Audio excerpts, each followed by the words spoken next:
Bueno, muy buenos días. Hoy tenemos esta sesión del seminario Pensamiento Sistémico y Análisis del Sistema, que tenemos el gusto de recibir al maestro Francisco José Álvarez Caso, que es doctor en planeación, ¿verdad? En urbanismo, pero tiene la maestría en ingeniería de sistemas, ¿verdad? ¿Sí? Y bueno, ha tenido una trayectoria profesional muy amplia que dimos a conocer en el recordatorio de la sesión con más detalle, y es también profesor de aquí del programa de maestría y doctorado de ingeniería de sistemas. Y bueno, pues él ha aceptado colaborar con el seminario Pensamiento Sistémico y Análisis de Sistema, y le damos la más cordial bienvenida. El tema de su presentación es la planeación sistémica. Adelante, doctor. Buen día. Sí, muy buenos días. Sí, querido hacer unos planteamientos interesantes referentes al hecho de haber hecho esta conferencia. Realmente, de hecho, la conferencia es un ejercicio de síntesis, representa muchos años de trabajo y parte del curso de planeación y parte de los aspectos de investigación que se realizan aquí en el posgrado. Entonces, he tratado de hacerlo lo más simple posible. Quizás sea un poquito largo, pero la idea es pasar la información. Esta información respecto a los sistemas la he tratado de pasar en radio universidad, en televisión, y parece que aquí difícilmente se entiende el proceso. Yo no sé a qué se deba. En otros países, China, por ejemplo, vinieron aquí los chinos importantes, que son ingenieros, por cierto, hace 2 o 3 años, y tuve la oportunidad de platicar con ellos, y lo que se usa allá en China es teoría de sistemas, y han tenido mucho éxito, ¿no? Entonces, si quiere usted, comenzamos, por favor, ¿sí? Bien, dice, esta conferencia va dirigida a académicos, alumnos y profesionistas que trabajarán en el siglo XXI en ambientes difíciles y complejos donde se presentan problemas que difícilmente pueden resolverse con la planeación tradicional. Los avances espectaculares de varios países contemplan la teoría general de sistemas aplicada a una infinidad de problemas desde hace varios años. El autor de la conferencia fue alumno del doctor arquitecto Lincoln Russell Eckhoff en los años 80 en la antigua División de Estudios Superiores que existía en la Facultad de Ingeniería de la Universidad Nacional Autónoma de México. El curso lo impartió el arquitecto Eckhoff en uno de sus años sabáticos del MIT. La siguiente. Operación de la planeación sistémica. Dentro de la introducción podemos decir que hay una incorporación de la teoría general de sistemas a la planeación. Se produce una calidad magnífica al realizar diagnóstico y en todo el proceso de planeación. Veremos la operación de la planeación sistémica. La operación sistémica difiere de la planeación tradicional básicamente en la metodología que se usa para obtener el diagnóstico. Esta metodología consiste en una investigación, como se explica adelante. Alcances de la planeación. Resolver problemas, alcanzar objetivos y metas, introducir cambios en sistemas, ordenar y hacer secuencias lógicas de actividades, programas y proyectos, asignación y distribución eficiente de recursos, evaluar proyectos, intentar diseñar el futuro de secciones humanas, tomar y justificar decisiones a corto, mediano o largo plazo, y muchas otras cosas relacionadas con el mejoramiento del nivel de vida de la población y eficientar las utilidades. El siguiente, por favor. La gran misión de los alcances de la planeación, tópicos de interés basados en experiencias de años del ámbito académico y profesional. Resolver problemas conocidos, ya detectados, o desconocidos detectados por sus efectos. 2. Alcanzar objetivos y metas instrumentales, no instrumentales, o sea, sociales, e híbridos, en donde hay una mezcla de problemas sociales y no sociales. Introducir cambios en sistemas, ¿de qué tipo? Administrativos, políticos, sociales, económicos, privados y místicos. 4. Ordenar y hacer secuencias lógicas de actividades y programas y proyectos, institucionales, gubernamentales, privados y mixtos. Asignación y distribución eficiente de recursos humanos, económicos, intangibles y de bienes y servicios. 6. Evaluar proyectos sociales, no sociales e híbridos, actuales y futuros. Alcances de la planeación sistémica. Intentar diseñar el futuro de sectores humanos, como son poblaciones, ciudades, regiones, instituciones gubernamentales y privadas, investigaciones de las ramas de la ciencia. 8. Tomar y justificar decisiones a corto, mediano y largo plazo. 9. Muchas otras cosas relacionadas con el mejoramiento del nivel de vida de la población, y eficientar las utilidades. Algunos apoyos que se manejan básicamente y principales son teoría general de sistemas, estadística, modelo de simulación, optimización, ruta crítica, IPER, teoría de decisiones, probabilidad, administración, técnicas de urbanismo y transporte e investigación de operaciones. Definición del problema. Antes de iniciar el diagnóstico se debe haber determinado claramente el objetivo. El objetivo puede ser enfocado a la resolución de un problema o a organizar algo lógicamente para evitar deficiencias anteponiéndose a posibles cruces de acciones futuras. Esto se conoce como la definición del problema. Tipos de problemas. Existen 3 tipos de problemas: los fáciles, los difíciles y los híbridos. Los problemas fáciles se refieren a aquellas obras de todos tipos que se han realizado en la humanidad: ciudades, presas, puentes, edificios, estudios, templos, etc. En estos casos se conocen las variables que se usan y sus valores relativos, de tal manera que en proyectos fáciles se requiere obtener los valores de las variables para su aplicación. Obviamente también las secuencias y procedimientos diversos derivados. En estos casos la planeación procede como armar un rompecabezas con tiempos y costos, tratando de optimizarlos y presentar un plan. Los problemas difíciles se refieren a los problemas sociales, pero como en estos la variedad es muy grande, las variables que actúan para lograr una buena planeación no se conocen y los esfuerzos tienden a diferentes herramientas y métodos para encontrar las variables. En estos casos la solución del problema casi es inmediata cuando se conocen las variables. Los problemas híbridos son una mezcla de las dos anteriores en diferentes proporciones que trataremos posteriormente. Planteamiento del inicio. Para iniciar un estudio de planeación sistémica, una vez definido el objetivo, es necesario referirse en primera instancia a un marco de referencia que contempla 6 ejes. Estos 6 ejes son el sistema político, el sistema económico y el sistema social, de donde se desprende un diagnóstico en donde además se debe tomar en cuenta el tiempo, que normalmente no se toma el tiempo en la planeación tradicional, donde es presente, pasado y futuro, para alcanzar a través de ese plan lo que hemos llamado el futuro deseado.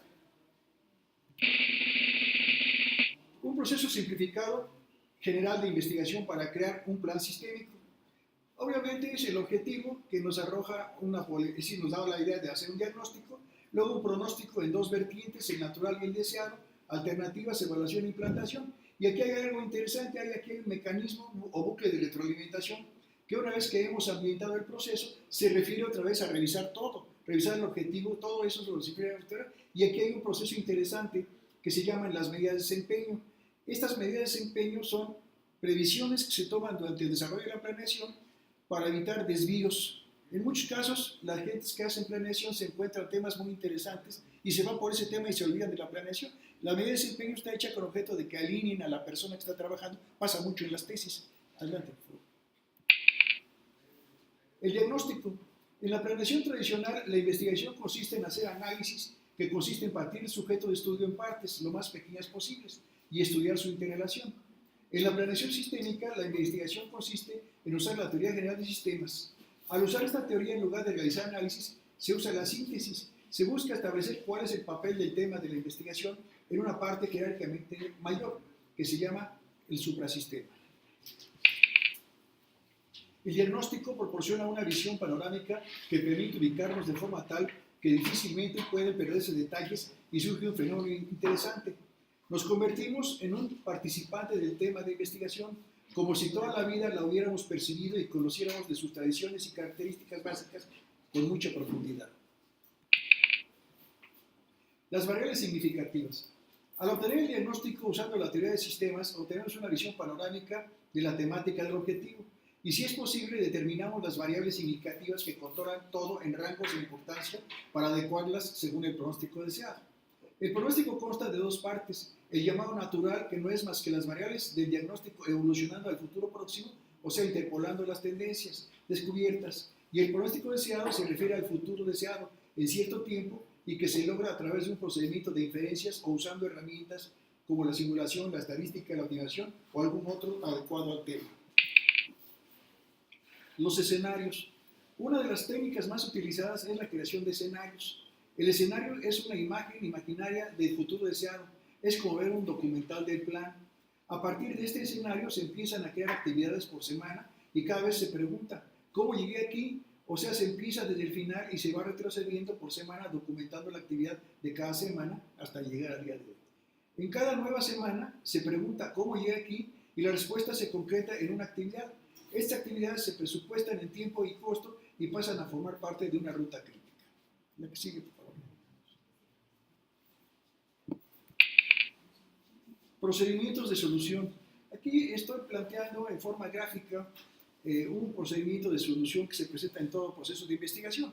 E inclusive aquí se ve que los volúmenes rojos son parte del diagnóstico, son cosas que desconocemos, pero que entramos a reconocer cuando empezamos a hacer el estudio y forman parte de lo que es el suprasistema. Esto constituye el diagnóstico que a su vez nos tiende, como está en el lado derecho, a las alternativas. Se presentan alternativas que pueden cumplir con el plan, pero que las tengo que evaluar en costo y tiempo. Una vez que están evaluadas esas alternativas, vuelvo a hacer una retroalimentación y vuelvo a revisar si esas alternativas son congruentes con todas las interacciones que tengo en el suprasistema. Si es así, ya defino automáticamente el proceso y ya las tomo como base para el proceso de planeación. Alternativas. Con todo este trabajo ya se tiene una buena idea de qué se quiere en el futuro. Se procede ahora a buscar alternativas factibles para que desde hoy se inicien los trabajos para alcanzar el futuro deseado mediante la aplicación del plan. Para elegir la alternativa más adecuada, se procede a realizar una evaluación para encontrar la alternativa óptima en costo, tiempo y ventajas. Ahora se procede a crear el plan. Evaluación. Además de tomar en consideración las condiciones óptimas, tanto en costo como en tiempo, es necesario aplicar el método de evaluación de proyectos para tomar en cuenta la factibilidad financiera.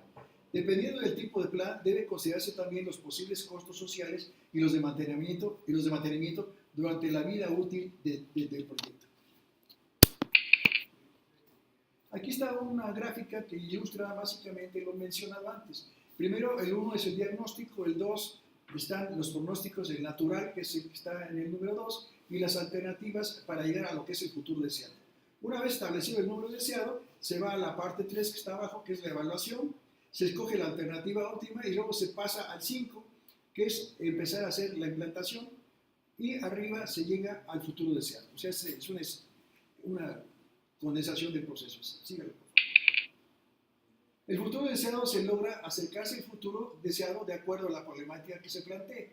Algunos métodos usados para lograr lo anterior es básicamente investigación de operaciones. Se utiliza método científico, conferencia de búsqueda, métodos estadísticos, modelos de simulación, Monte Carlo, correlación múltiple y muchos otros más, dependiendo del problema. Equipo de trabajo. El sistema económico, el social y el político y el tiempo pasado, el presente y el futuro, desde luego, según si la planeación es a corto, mediano o largo plazo. Una vez ubicado en este contexto, se puede integrar el equipo de trabajo previendo consultores y recursos adecuados. A veces esto se efectúa al inicio o durante el desarrollo, como sucede en proyectos grandes. O sea, el mismo avance plantea interrogantes que hay que satisfacer. Ciertas aplicaciones de los sistemas. Este enfoque de la planeación sistémica cambia la forma tradicional de planeación. Existen casos conocidos de ingenieros que enfermaron y cuando los médicos no pudieron curarlos, se pusieron a estudiar medicina y lograron curarse usando la planeación sistémica. Proceso de planeación sistémica detallado. No lo voy a leer todo, pero sin embargo lo presento con la idea de que se vea que no es complejo, sino que es un proceso lógico que se va desarrollando según cada uno de los puntos, desde la planeación que empieza arriba hasta la parte final, que es el artículo 21. Entonces, no es todo el proceso, pero sí es una síntesis de todo lo que se debe hacer en el proceso de planeación. Sígalo. La práctica profesional. Esto significa que la práctica de la planeación sistémica puede hacerla casi cualquier profesional, permitiéndole enfocarse a un problema y resolverlo. En cambio, la planeación tradicional, para operarla, se prefiere requerir que la persona encargada sea del área específica del problema a resolver. El proceso de planeación. En este caso, tenemos un machote de preguntas que se empiezan a utilizar en el área de planeación.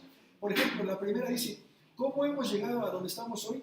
Pues analizar datos históricos y obtener la evaluación de la empresa o del proceso que sea. Y así vamos haciendo preguntas que van haciendo de sugerencias para contestarla. ¿Dónde estamos hoy? La siguiente es, ¿a dónde queremos estar en el futuro? ¿En qué fecha del futuro?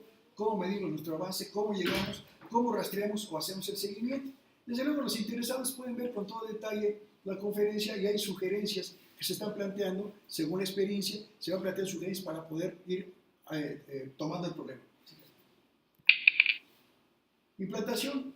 Después de haber elegido una alternativa mediante el proceso de evaluación, se procede a la implantación. La implantación es un manual perfectamente bien detallado en actividades, costo y tiempos probables de ejecución.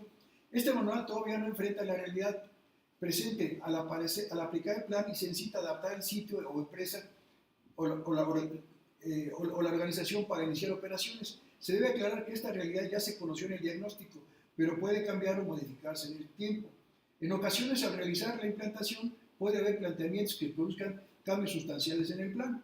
Yo he visto casos en los que se hace todo el plan para construir un edificio o lo que sea. Se llega al sitio, habiendo hecho el plan, y ya el edificio, ya hay un edificio que es otro, entonces hay que cambiar el plan, ¿no? Entonces eso es muy importante en la implantación. Síganle, por favor. Algunos ejemplos resueltos usando la teoría general de sistemas. Vender refrigeradores en Inglaterra es un ejercicio típico que hizo Acuff, el doctor Acuff, en Inglaterra hace varios años, en los años 60. Luego, explosión demográfica en la India. Fue una aplicación interesante que desarrolló para ver cómo se podía controlar y encontrar la problemática real que hacía que se explotara la población. Resolución de problemas de la cerveza Budweiser, también lo hizo Acuff. Los dueños originales de la cerveza ya tenían mucha edad, se iban a retirar, y entonces los hijos retomaron la cervecería, y estuvo a punto de tronar, fue cuando él lo llamaron y ya enderezó las cosas. Algunos proyectos futuros: fábrica de autos eléctricos en la UNAM, mejoramiento del metro de la Ciudad de México, previsiones en ciudades con afectaciones por el cambio climático. Son proyectos pendientes, ¿no? Síganme.